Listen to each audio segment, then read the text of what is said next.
الحمد لله رب العالمين، والصلاة والسلام على سيد الأنبياء والمرسلين وخاتم النبيين سيدنا محمد وآله وصحبه أجمعين ومن تبعهم بإحسان ودعا بدعوتهم إلى يوم الدين.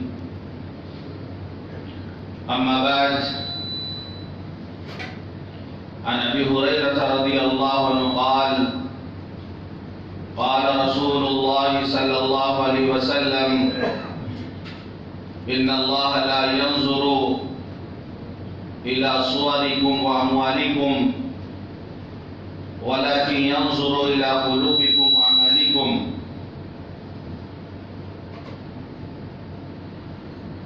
محترم بزرگوں، دوستوں اور دینی بھائیوں،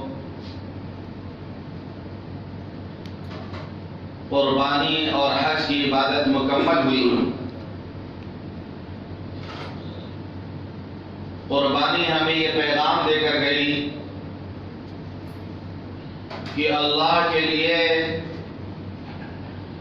دنیا کی ہر چیز کو قربان کر دیا جائے. جس وقت جس چیز کا مطالبہ ہو اس کو اللہ کے لیے قربان کر دیا جائے.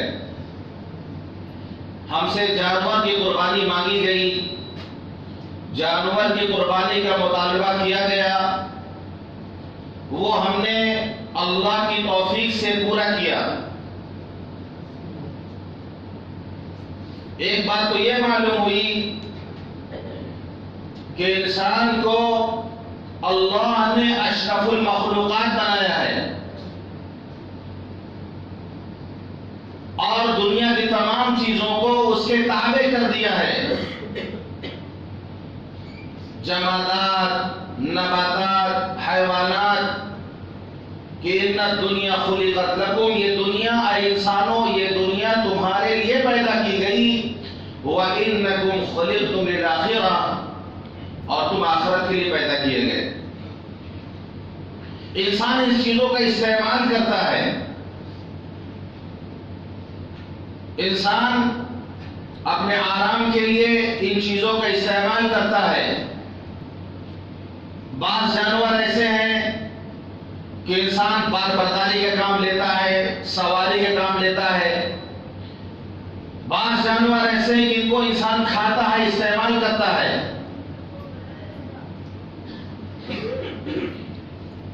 تو اس سے یہ بات معلوم ہوئی کہ یہ تمام چیزیں انسانوں کے لیے بنائی گئی ہیں.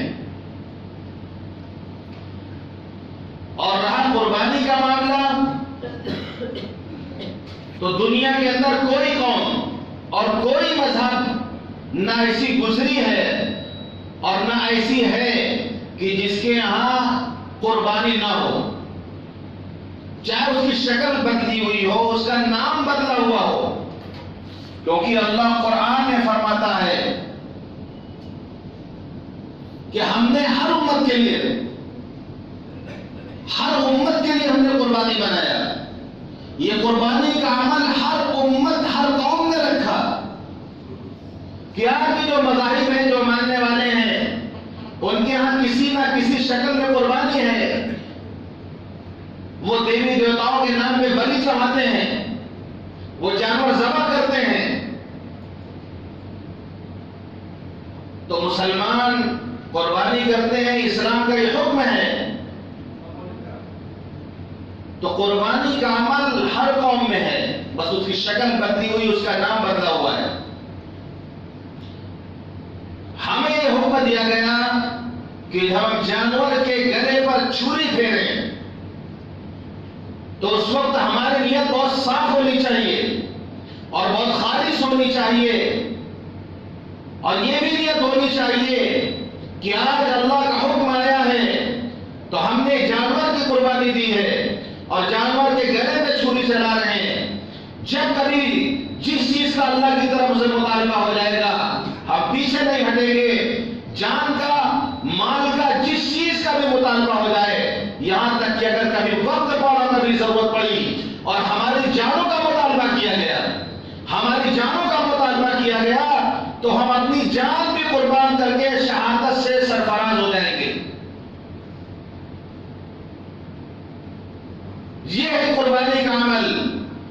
زندگی کے ہر لائن میں اور زندگی کے ہر موڑ پہ ہمارے اندر قربانی کا جذبہ پیدا ہو.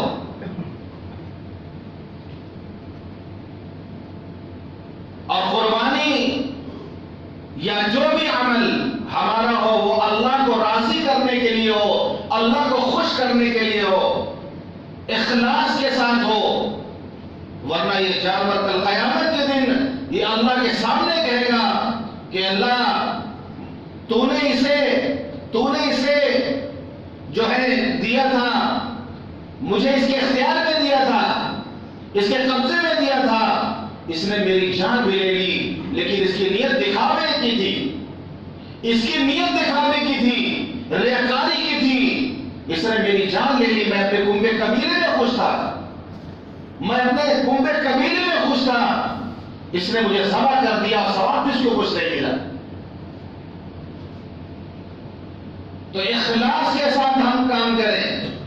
میں نے جو حدیث پڑھی مسلم شریف کی, حضور پاک صلی اللہ علیہ وسلم نے ارشاد فرمایا ان اللہ لا ينظر الى صورکم واموالکم, کہ اللہ تمہاری صورتوں کو نہیں دیکھتا. جس اللہ نے یہ صورتیں بنائی ہیں اس کو دیکھنے کی کیا ضرورت؟ اللہ ہی نے بنایا یہ ان شکلوں کو, ان صورتوں کو. ان اللہ لا ينظر الى صورکم واموالکم, اللہ تمہارے مال کو نہیں دیکھتا, کیونکہ مال کے دینے والا بھی اللہ. ہم جو کماتے ہیں, جو ہمیں مال ملتا ہے, اس کا دینے والا بھی اللہ. کسی کو زیادہ دیتا ہے, کسی کو کم دیتا ہے, جس کے مقدر میں جو روزی اللہ اس کو دیتا ہے. وَلَكِنْ يَنْظُرُ إِلَىٰ قُلُوبِكُمْ, لیکن اللہ تمہارے دلوں کو دیکھتا ہے. وَأَعْمَالِكُمْ, تمہارے اعمال کو دیکھتا ہے. تمہارے دل کو اس لیے دیکھتا ہے کہ دل کے اندر نیت تم نے کیا کی ہے, تمہارے اعمال کیسے ہیں. کیونکہ انسان خود کرتا ہے, نیت وہ خود کرتا ہے, عمل وہ خود کرتا ہے. جو خود کرتا ہے اللہ اس کو دیکھتا ہے, تمہاری نیتوں کو دیکھتا ہے, تمہارے اعمال کو دیکھتا ہے. جس پر مخلوق کی نظر پڑتی ہے اس کو تو ہم بہت اچھا رکھتے ہیں, جسم پر مخلوق کی, چہرے پر مخلوق کی نظر پڑتی ہے اس کو ہم بنا سنوار کے رکھتے ہیں. لیکن جہاں خالق کی نظر ہوتی ہے, جس چیز کو خالق دیکھنا پسند کرتا ہے, خالق دیکھتا ہے, وہاں پر معاملہ ہمارا گڑبڑ ہے. نیت ہماری ٹھیک نہیں ہے, دکھاوا ہے, شہرت طلبی ہے. آدمی شہرت کے لیے کام کرے گا, شہرت ملے گی اس کو. حدیث میں آتا ہے کہ جو شہرت کے لیے, نام کے لیے کام کرے گا اس کو نام ملے گا. جو دکھاوے کے لیے عمل کرے گا اللہ اس کو خوب پھیلائے گا, خوب دکھائے گا. لیکن بڑے سے بڑا عمل اگر اخلاص سے خالی ہوگا, اگر اخلاص سے خالی ہوگا تو وہ بے روح ہے, بغیر جان کے ہے, اس کی کوئی قدر و قیمت اللہ کے یہاں نہیں ہے. اللہ فرماتا ہے, حدیث قدسی ہے, انا اغنى الشركاء عن الشرك, میں شرک اور شرکت سے سب سے زیادہ بے نیاز ہوں. جیسے دنیا کے لوگ پارٹنرشپ میں کام کر لیتے ہیں کہ بھائی تم بھی شامل ہو جاؤ, ہم بھی شامل ہو جائیں. اللہ کہتا ہے میں شرک اور شرکت سے سب سے زیادہ بے نیاز ہوں. اللہ کو یہ بالکل نہیں پسند, اللہ پارٹنرشپ نہیں چاہتا. فرمایا من عمل عملا اشرک فیہ معی غیری ترکتہ وشرکا, جس نے کوئی عمل کیا اور میرے ساتھ کسی اور کو دوسرے شریک کر لیا. اللہ فرماتا ہے جس نے کوئی عمل کیا میرے ساتھ اس نے کسی اور کو شریک کر لیا, ترکتہ وشرکا, میں اسے بھی چھوڑ دیتا ہوں, اس کے شرک کو بھی چھوڑ دیتا ہوں, میرا اس سے کوئی تعلق نہیں ہے. قیامت کے دن باقاعدہ جب اولین و آخرین جمع ہوں گے, ایک منادی, ایک اعلان کرنے والا اعلان کرے گا, ایک منادی ایک اعلان کرنے والا اعلان کرے گا کہ جس نے کوئی عمل کیا اور دوسروں کو دکھانے کے لیے, اس کا بدلہ ان کے پاس جا کے لے لے, اللہ کے یہاں اس کا کوئی بدلہ نہیں ہے.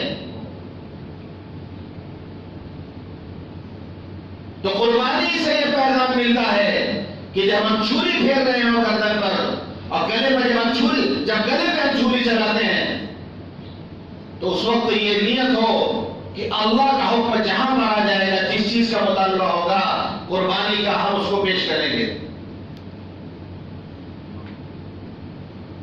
دیکھنے میں اندر بہت سے لوگ ہیں، قربانی بہت لوگوں کو شوق سے کرتے ہیں اور بہت لوگ قربانی کرتے ہیں۔ بہت سے لوگ ایسے ہیں جن پر قربانی واجب نہیں، پھر بھی وہ زبردستی کرتے ہیں کہ سارے محلے والے قربانی کر رہے ہیں، ہم بھی کریں گے، ایک شوق ہے۔ بہت سے ایسے ہیں قربانیوں پر واجب نہیں، لیکن ان کے اندر جذبہ ہوتا ہے کہ اس طرح ہم بھی قربانی کریں۔ لیکن 5 وقت کی نماز ہم پر فرض ہے، 5 وقت کی نماز ہم پر فرض ہے۔ کتنے % مسلمان پڑھتے ہیں؟ جس چیز کا اللہ نے ہمیں مکلف نہیں بنایا اس کو کرنے کے لیے پریشان ہیں، اور جو آسان ہے، جو فرض ہے، اس سے ہم غافل ہیں۔ حضرت ابراہیم علیہ السلام جب اپنے بیوی اور بچے کو لے کر مکہ گئے تھے اور وہاں انہوں نے اللہ کے حکم سے ان کو ٹھہرایا اور پھر اللہ کے حکم سے ان کو وہاں چھوڑ کر، تنہ تنہا چھوڑ کر جب وہ واپس جانے لگے تو ایک پہاڑی کے پاس جہاں سے وہ نظر سے اوجھل ہو گئے تھے، ظاہر سی بات بیوی بچے کی محبت تھی، ان کو چھوڑ کر اس صحرا میں، اس جنگل میں جا رہے تھے، تو دعا کے لیے ہاتھ اٹھایا، انہوں نے دعا کے لیے ہاتھ اٹھایا اور دعا قرآن میں انہوں نے دعا کی، ربنا انی اسکنت من ذریتی بواد غیر ذی زرع عند بیتک المحرم۔ اے میرے رب، میں نے اپنے بال بچوں کو تیرے محترم گھر کے پاس اس وادی غیر ذی زرع میں لا کے بسایا ہے، وادی غیر ذی زرع میں تیرے محترم گھر کے پاس لا کے بسایا ہے۔ ربنا لیقیموا الصلاۃ، اے میرے رب اس لیے بسایا ہے تاکہ نماز قائم کریں۔ قربانیاں دھڑلے سے کریں، نماز نہ پڑھیں، قربانی کر رہے ہیں، قربانی کر رہے ہیں، نماز پڑھنے نہیں آ رہے ہیں، کیا کرے بھائی؟ نماز کیوں نہیں اپنے ظہر کے ادا کی؟ وہ قربانی کر رہے تھے، ہم اصل میں نماز میں نہیں ہے، وہ قربانی کر رہے تھے ہم۔ ربنا لیقیموا الصلاۃ، اس لیے اپنے اولاد کو لا کے بسایا یہاں پر تاکہ نماز قائم کریں، اسلام کے مزاج کو ہم سمجھیں۔ اور وہی حضرت ابراہیم علیہ السلام جن کی سنت ہے قربانی، جن کی یاد میں ہم قربانی کرتے ہیں، انہوں نے دعا مانگی دوسری جگہ قرآن میں، رب اجعلنی مقیم الصلاۃ، اللہ مجھے بھی نماز قائم کرنے والا بنا، رب اجعلنی مقیم الصلاۃ ومن ذریتی، مجھے بھی نماز قائم کرنے والا بنا اور میری اولاد کو بھی نماز قائم کرنے والا بنا۔ حضرت ابراہیم علیہ السلام جو اللہ سے دعا کر رہے ہیں۔ اسی طرح ہمارا معاملہ حج کا ہے، بڑی تمنا ہے حج کرنے کی، حج فرض نہیں ہے لیکن بڑی تمنا ہے، نماز پڑھ رہے، نماز نہیں پڑھتے، جو کام ملا ہے اس وقت اس کو ابھی کریں، ہم جو ذمہ داری دی گئی ہے اس کو ہم اچھے سے کریں گے تو آگے پھر کام ملے گا، جو ڈیوٹی ملی ہے اسی کو صحیح سے نہیں کر رہے ہیں اور جو ہے اوور ٹائم کرنا چاہتے ہیں، ڈیوٹی صحیح نہیں کر رہے ہیں اور اوور ٹائم مانگ رہے ہیں کہ اور کام ہم کو دیا جائے۔ جو کام دیا گیا ہے جب آپ اس کو اچھے ڈھنگ سے وقت پر کریں گے، مالک خوش ہو کر اوور ٹائم بھی دے گا، اور کام آپ کو دے گا، اور ترقی آپ کو دے گا، اوپر درجے پہ لے جائے گا آپ کو۔ تو یہ نماز ہر عاقل بالغ مسلمان پر فرض ہے، ہم اس کو کریں، اللہ کے سامنے روئیں گڑائیں، دعا مانگیں، اللہ حج میں کوئی سبیل نکال دے گا، حج کا بھی کوئی راستہ نکال دے گا۔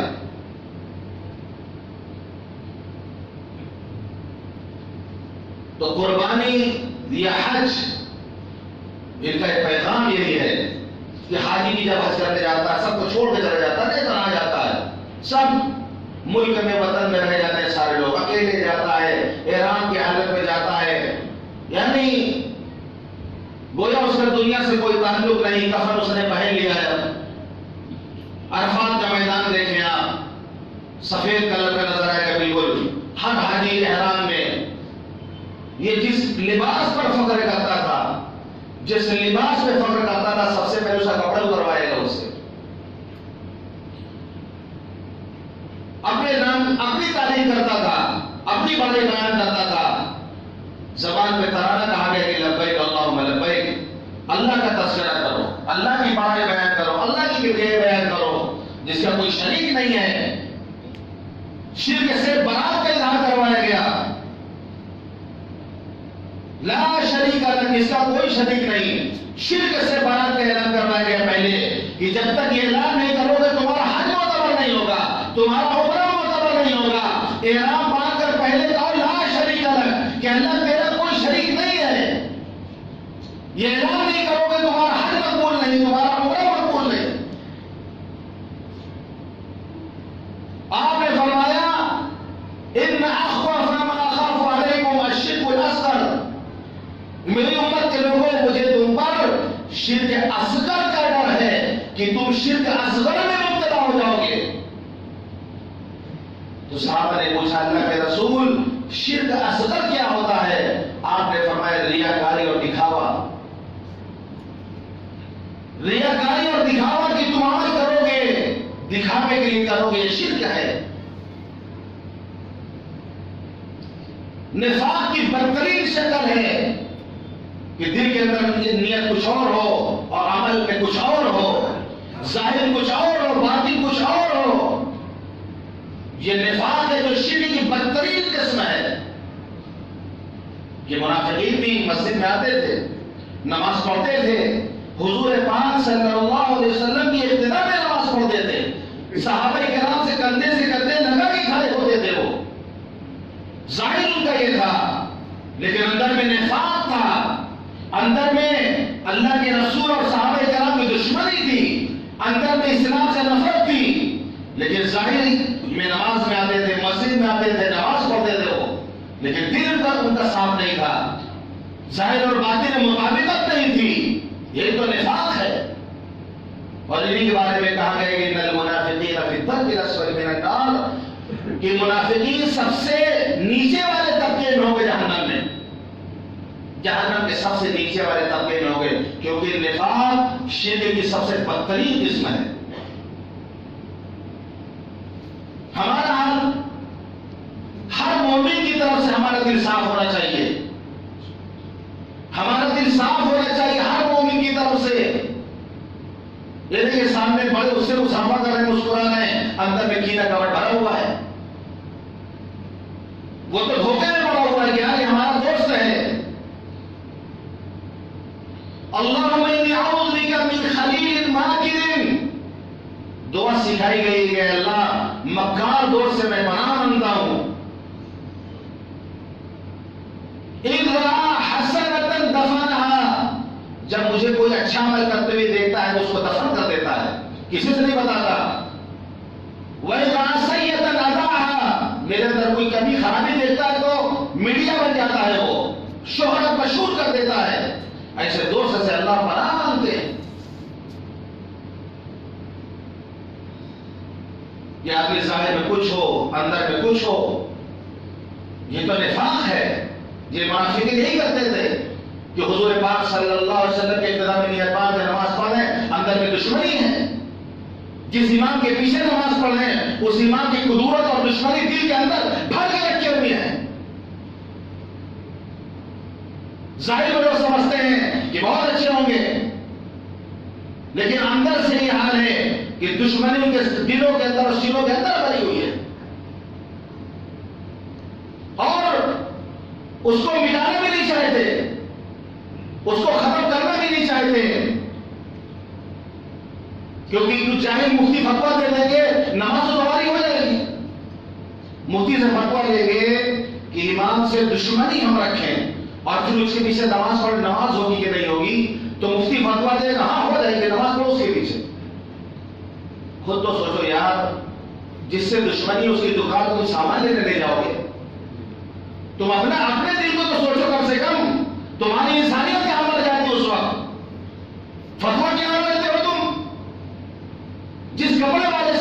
دشمنی ہے اس کی دکان پہ کپڑا نہیں لیتے. جس موتی والے سے ہماری لڑائی ہوتی ہے اس موتی کھانا نہیں جاتے. کیوں بھائی؟ اس سے ہماری لڑائی ہے.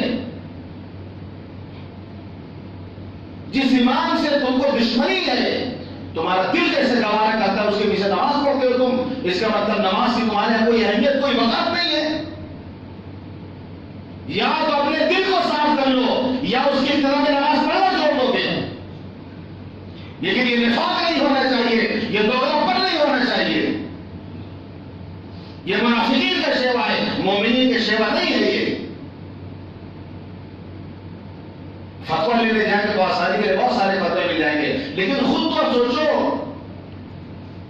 کہ ہمارا عمل کیا ہے. اب فتویٰ ملنے کے بعد آدمی سوچے گا فتویٰ تو مل گیا ہے, آپ تو چاہتا دشمنی رکھو, تو قیامت تک وہ دشمنی دور نہیں کرے گا. وہ تو جو مفتی صاحب نے فتویٰ دے دیا ہے کہ دشمنی رکھو اندر سے ہو, لیکن نماز کے پیچھے پڑھو. دیہاتی بیچارے سیدھے سادے ہوتے تھے, اگر لڑائی والی ہو جاتی تھی وہ نماز نہیں پڑھا کرتے تھے. وہ کہتے بھائی ہم کو امام پسند نہیں ہے, ہم اس لیے نماز نہیں پڑھیں گے. بہت صاف دل ہوتے تھے, جو ظاہر وہی باطن. یہ ہونا چاہیے صاف کہتے بھائی امام ہم کو پسند نہیں ہے. اکثر مقتدی امام کو ناپسند کرتے ہیں, امام کو باہر کر دیا. مقتدی کہتے ہیں امام اچھا نہیں, مجھے نہیں پسند, تو امام کو مسجد سے باہر کر کے دوسرا امام لا کے کھڑا کرے گا. یہ ہونا چاہیے. لیکن مقتدی جب کہیں کہ امام اچھا نہیں ہے, یہ امام ہمیں پسند نہیں ہے, تو اس امام کو بدل دیا, دوسرا امام لائیں. لیکن اگر ان دو لوگ امام کو ناپسند کرتے ہیں تو ان کو چاہیے کہ وہ کہیں اور جا کے نماز پڑھیں, ورنہ فتویٰ کے چکر میں قیامت تک دشمنی باقی رہے گی. فتویٰ کے چکر میں ہمیشہ دشمنی باقی رہے گی. آدمی کبھی دل صاف نہیں کرے گا, کیونکہ اجازت ملی ہوئی ہے. بغض بھی رکھو, حسد بھی رکھو, جلن بھی رکھو, کینہ کپٹ بھی رکھو, دشمنی بھی رکھو, نیت بات کو اسی سے نماز نہیں پڑھو, اس کی ابتدا کرو. تو درنگی چھوڑ دے یا کرنگ ہو جا, سراسر موم ہو یا سند ہو جا. مکھی مت بنو جو کبھی حلوے غریبہ کھانے پر بیٹھتی ہے. بننا ہے تو شہد کی مکھی بنو جو صرف پھولوں پر بیٹھتی ہے, اور پھر وہ جو شہد بناتی ہے اور شہد نکالتی ہے, اور اس کی برکت یہ ہوتی ہے کہ اللہ فرماتا ہے فیہ شفاء للناس, اس میں لوگوں کے لیے شفا ہے. بننا ہے تو ابھی شہد کی مکھی بنے, اس کے اندر ایسی شیرینی ہو, ایسی تاثیر ہو اس کے اندر. تو کوئی بھی عمل ہم کریں, نماز ہو, روزہ ہو, زکات ہو, قربانی ہو, حج ہو, اخلاص ہمارے اندر ہونا چاہیے, للہیت ہمارے اندر ہونی چاہیے, ہمارا دل پاک صاف ہونا چاہیے. ہر مومن ہر مسلمان کو ہم معاف کر کے سوئیں, ہم معاف کر کے سوئیں. بڑے بڑے امام احمد بن حنبل رحمۃ اللہ علیہ کو وقت کے بادشاہ نے کوڑے سے مروایا تھا. کہ جلاد کہتا تھا کہ ہم کوڑے اتنی زور سے مارتے تھے کہ اگر وہ کوڑا ہاتھی کو مارتا تو چنگھاڑ کر کے بھاگتا ہو. ہاتھ باندھ کر کے امام احمد بن حنبل کو کوڑے لگائے جاتے تھے.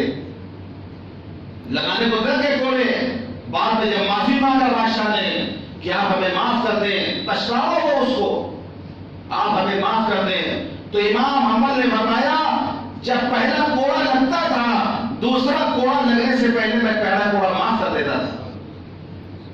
میری وجہ سے کوئی اللہ کا بندہ جہنم میں جلے, معاف کرنا سیکھیں. ہم معاف کرنا, اللہ سے معافی چاہتے ہیں, یہ چاہتے کہ اللہ ہمیں معاف کرے تو ہم بھی معاف کرنا جانیں, ہم بھی معاف کرنا سیکھیں. یہ جذبہ ہمارے اندر ہونا چاہیے. ہم خود تو دوسروں کو معاف نہ کریں اور اللہ سے معافی کو امید آپ رکھیں.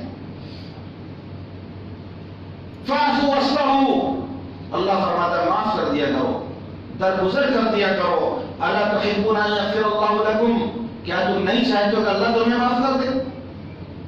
اگر تم یہ چاہتے ہو کہ اللہ تمہیں معاف کر دے تو تم بھی لوگوں کو معاف کیا کرو. ہو سکتا ہے انسان غلطی ہو سکتی ہے,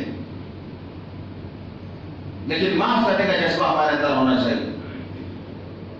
اسی طرح حج کا معاملہ ہے کہ حج نہ ہے کہ الحج اشہر معلومات, حج کے مہینے معلوم ہیں. فمن فرض فیہن الحج, جس پر حج فرض ہو جائے ان مہینوں میں, فلا رفث ولا فسوق وہ بے حیائی کی بات نہ کرے، بے حیائی کے کام نہ کرے، گناہ کا کام نہ کرے۔ وَلَا جِدَالَ فِي الْحَجِّ، یہ صاف کہا کہ وَلَا جِدَالَ فِي الْحَجِّ، جھگڑا نہ کرے، حج میں لڑائی جھگڑا نہ کرے۔ وَلَا جِدَالَ فِي الْحَجِّ، حج میں لڑائی جھگڑا نہ کرے، کیونکہ جو لوگ حج کرنے گئے یا عمرہ کرنے گئے ہیں وہ جانتے ہیں قدم قدم پر وہاں ایسا سابقہ پڑتا ہے کہ دل کرتا ہے کہ پکڑ کر گرے بن دھن دیں اس کو اسی وقت، کہ تھکا ہوا رہتا ہے، اسی میں محنت کرتا ہے، تھکا ہوا رہتا ہے، بھیڑ بھاڑ تھکا لگ جاتا ہے، بہت صبر سے کام لینا پڑتا ہے، بہت صبر سے کام لینا پڑتا ہے۔ منع کر دیا گیا، انسان کا مزاج سامنے رکھ کر منع کر دیا گیا کہ وَلَا جِدَالَ فِي الْحَجِّ، دیکھو لڑائی جھگڑا مت کرنا، ورنہ آپ طواف کر رہے ہیں دھکا لگے تو وہی لڑائی اسٹارٹ ہو جائے گی۔ بہت سے لوگ لڑنے بھی لگتے ہیں، نیت پڑھ کے نماز، ایک کو ہم نے دیکھا نیت باندھ کے نماز مدام میں پڑھ رہا اور کوئی آدمی نہیں دیکھا طواف کر رہا، اس پر نماز نہیں پڑھنا چاہیے۔ اب جو ہے ایک آدمی اس پر پیر رکھ کے چلا گیا کہ سلام پھیر کے دوڑا مارنے کے لیے اس کو، ہم نے خود اپنے آنکھ سے دیکھا، لوگوں نے پکڑا اس کو۔ پھر تو وہاں پر تو قدم قدم پہ ایسا معاملہ ہوتا ہے کہ جو ہے لڑائی جھگڑے کی نوبت آ جاتی ہے۔ اور یہ بھی بتا دیں وہاں کی دوستی اگر ہو گئی تو وطن آنے کے بعد بڑھیا دوستی رہے گی، اور وہاں اگر دشمنی ہو گئی تو پھر وطن میں آ کے دوستی نہیں ہو سکتی تھی۔ یہ اس 5 زمین کی بات بتا رہا ہوں میں۔ اگر وہاں پہ روم پارٹنر تھے آپ اور آپس میں بہت اچھی بنتی تھی تو انڈیا جب واپس آئیں گے تو خوب دوستی رہے گی، حاجی میں آپس میں بڑی دوستی ہوتی ہے۔ لیکن اگر وہاں پر کمرے میں لڑائی جھگڑا کر لیا، لڑائی جھگڑا وہاں کر لیا، پھر واپس بغیر اس کو وہاں پر معاف کیے ہوئے وہی دشمنی لے کر اگر آپ واپس آ گئے ہیں تو پھر یہ باقی رہے گی، یہاں پر ہونے والا نہیں کچھ۔ یہ بہت عجیب و غریب بات ہے۔ تو اسی لیے کہا گیا کہ وَلَا جِدَالَ فِي الْحَجِّ، حج میں لڑائی جھگڑا نہیں ہونا چاہیے، حج میں لڑائی جھگڑا نہیں ہونا چاہیے۔ ایسا حج آدمی کرے گا جس میں فحش بات نہ کرے، جس میں جو ہے لڑائی جھگڑا نہ کرے، جس میں گناہ نہ کرے، تو رجع کیوم ولدتہ، گناہ سے پاک صاف آتا ہے، بالکل گناہوں سے پاک صاف ہو کے آتا ہے، اس دن کی طرح ہو جاتا ہے جس دن اس کی ماں نے اس کو جنا، بالکل گناہ سے پاک معصوم ہو کے وہ آتا ہے۔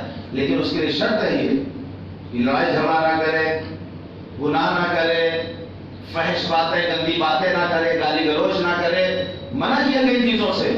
جب ان تمام شرائط کے ساتھ وہ حج کرے گا تو گناہوں سے پاک صاف ہو کر کے واپس آئے گا۔ تو اسی لیے حکم ہے کہ جب حج کرنے کوئی آ رہا ہو تو آپ اس سے راستے میں ملاقات کرو، اس کے گھر میں داخل ہونے سے پہلے راستے میں ملاقات کرے، اس سے دعا کی درخواست کرائیں، کیونکہ وہ گناہوں سے بخشایا واپس آیا ہے، گناہ اس کے معاف ہو چکے ہیں۔ آپ اس سے دعا کی درخواست کریں گے تو اللہ اس کی دعا سنے گا اور آپ کے حق میں اس کی دعا قبول ہوگی۔ دعا کی درخواست کرنے کا حکم حدیث ہے، لیکن تب جب وہ حج سے واپس آ رہا ہو، جب جا رہا ہو تو 4 بس چھوڑنے جائے گی، اور جب واپس آ رہا ہو تو ایک گاڑی کھالی جائے گی، 4 پہیے والی بس 4 ویلر جائے گی، سامان پیچھے رکھ کر 2-4 آدمی لے کے چلے آتے ہیں۔ عجیب بات، الٹا ہونا چاہیے، الٹا، یعنی جانے کے ٹائم چھوڑ دیں ان کو، جانے ٹائم ان کو چھوڑ دیں، آنے کے ٹائم جو ہے اس 4 بس جائیں کہ ہم کو دعا کروانے مجھ سے، یہاں یہ ہونا چاہیے۔ اچھا، حج عمرے کے علاوہ جو کمانے جاتے ہیں جو لوگ باہر، ان کے یہاں معاملہ الٹا ملے گا آپ کو۔ جب وہ جاتے ہیں انڈیا سے تو ایک بھائی کوئی رشتے دار بس سے ان کو لے جا کے ایئرپورٹ چھوڑ آتا ہے، لیکن جب وہ کما کے آنے لگتا ہے تو گاڑی بھر کے گھر والے جاتے ہیں لینے کے لیے۔